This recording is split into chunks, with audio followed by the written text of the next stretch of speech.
কিন্তু বাংলার জন্য কিছুই রেখে যাবেন না। আখ পিষিয়ে আখের ছিবড়েটাও ফেলে যাওয়া যায় তো, আমাদের জন্য সেই ছিবড়েটাও থাকবে না। এটা যত তাড়াতাড়ি বাঙালি বুঝবে তত বাঙালির লাভ। মাছ তার ছবিতে দেখা উচিত, মাংস তার টিভিতে দেখা উচিত। শিক্ষা মানুষকে শিক্ষিত করলেও সবসময় মানুষ করে না। মহুয়া মৈত্র তার প্রমাণ। বুদ্ধিজীবী নেই, চটিজীবী। দাদা আপনাকে মাধ্যমে স্বাগত। দাদা, মুখ্যমন্ত্রী ধর্নারাজ দ্বিতীয় দিন, সেখান থেকে মুখ্যমন্ত্রী ঘোষণা করলেন যে 1 এপ্রিল নয়, আজ থেকেই যুবসাথীর টাকা ঢুকবে এবং মানে আবেদনকারীদের অ্যাকাউন্টে, যেহেতু আগামীকাল আন্তর্জাতিক মহিলা দিবস, তার উপহার হিসেবে। মানে বেটা ছেলেরাও মহিলা দিবসের উপহার পাবে। ভালো।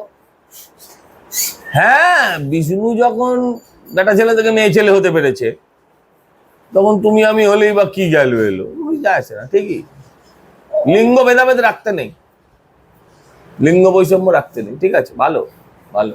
আমরা তো চাই টাকা ঢুকুক, আমরা তো চাই যে মানুষ টাকাটা পাক।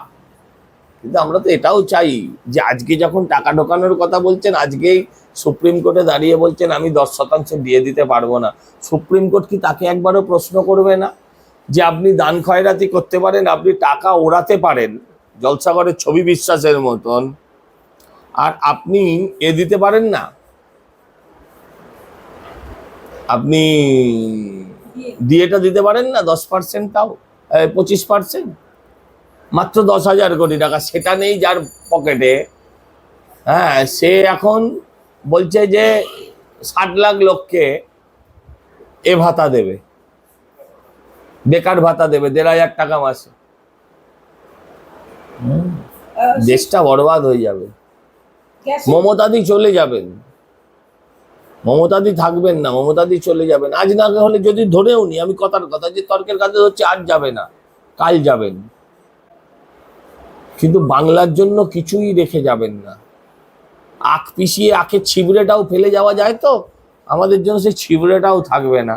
এটা যত তাড়াতাড়ি বাঙালি বুঝবে তত বাঙালির লাভ। গ্যাসের দাম বৃদ্ধি নিয়ে আগামীকাল মিছিলের ডাক। দুর্ভাগ্যজনক। গ্যাসের দাম বাড়াটা আমাদের প্রত্যেকের গায়ে লাগে। ডেলি 2 টাকা করে বেড়েছে, সেটা নিশ্চয়ই হওয়া না বাড়লে আমাদের ভালো লাগতো।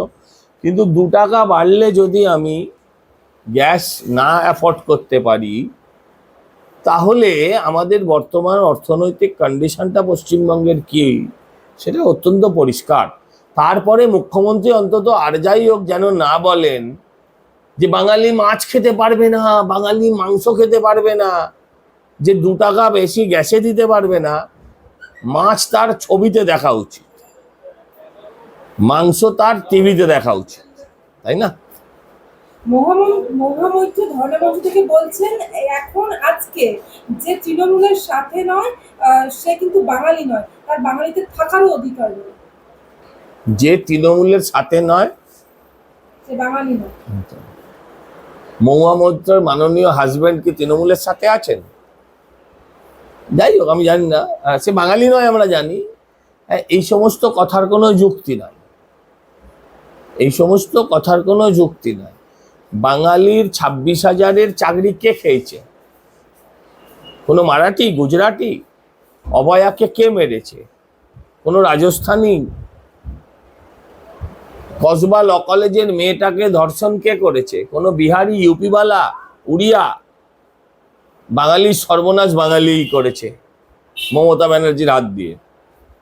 তিনি সে সঙ্গে আরো বলেন যে এক শ্রেণী লাঙ্গুর, আজকেই মমতা দিয়ে আছেন এক শ্রেণী, আর বিজেপির 100টা লাঙ্গুর, আর কেউ নেই। লাঙ্গুর মানে? আমি লাঙ্গুর মানে জানি না।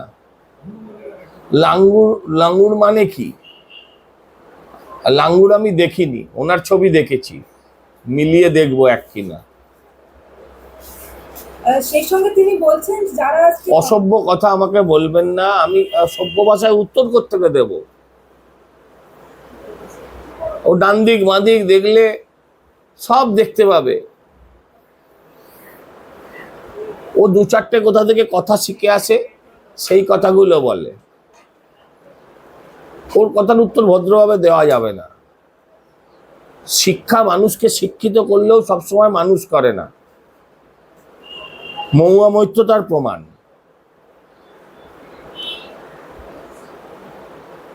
মহামন্ত্রী আরো একটি কথা বলেছেন, তিনি বলেছেন যে ওই যে মমতাদি বসে আছেন বর্ণায়, কেউ তোর না থাকলে তুই খেতে পাবি না। তোর ওই গুচির ব্যাগ, 2 লাখের সানগ্লাস, 3 লাখের জুতো কিছুই থাকবে না।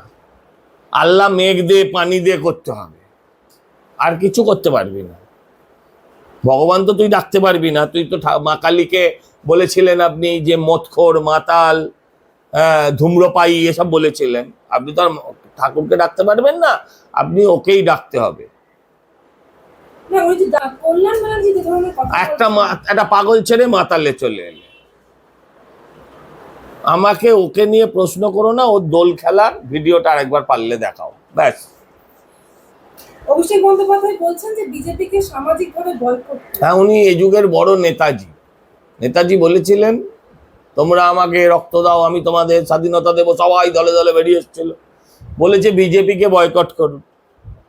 সবাই বয়কট করবে, সবাই বয়কট করবে। আর কোনো বিজেপির আর কোনো চান্সই রইল না। যে বলে দিল একবার বিজেপিকে বয়কট করুন, আর বিজেপির কোনো চান্স নেই।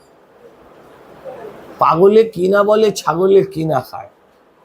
পুরো হেরিডিটারি ব্যাপারে বংশগত সমস্যা ওদের, এর বড্ড তাড়াতাড়ি প্রকট হয়ে উঠছে।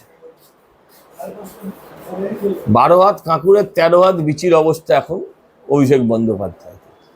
এই যে ধর্ণা মঞ্চে যারা বুদ্ধিজীবী, তাদের এই যে অবস্থা। বুদ্ধিজীবী নেই, চটিজীবী। বুদ্ধিজীবী আবার কি? भारत की आत्मा बसती है गांवों में और इन गांवों की शान है हमारा जनजातीय समाज। प्रधानमंत्री श्री नरेंद्र मोदी जी और मुख्यमंत्री श्री मोहन यादव जी के नेतृत्व में मध्य प्रदेश सरकार ने लिया है संकल्प सबका साथ, सबका विकास और सबका विश्वास। धरती आबा जनजातीय ग्राम उत्कर्ष अभियान ने जनजातीय अंचलों में विकास की गंगा बहाई है।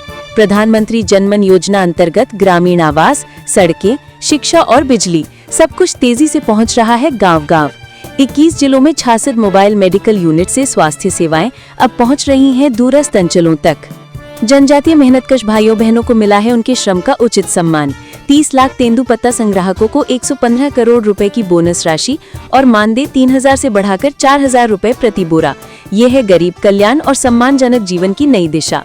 नए भारत का सपना तभी पूरा होगा जब युवा सशक्त होंगे।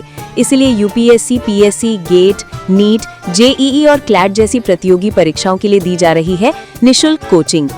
आकांक्षा योजना और विदेश अध्ययन छात्रवृत्ति ने हजारों सपनों को दिया है नई उड़ान। प्रदेश में स्थापित 126 बंधन केंद्रों से 30,000 से अधिक जनजातीय युवाओं को मिला है रोजगार।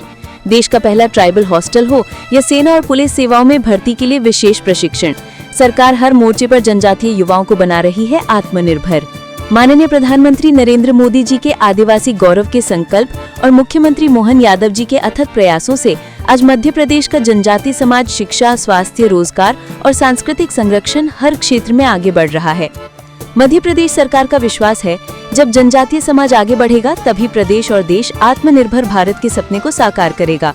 सबके साथ, सबका विकास, यही है आत्मनिर्भर मध्य प्रदेश का संकल्प।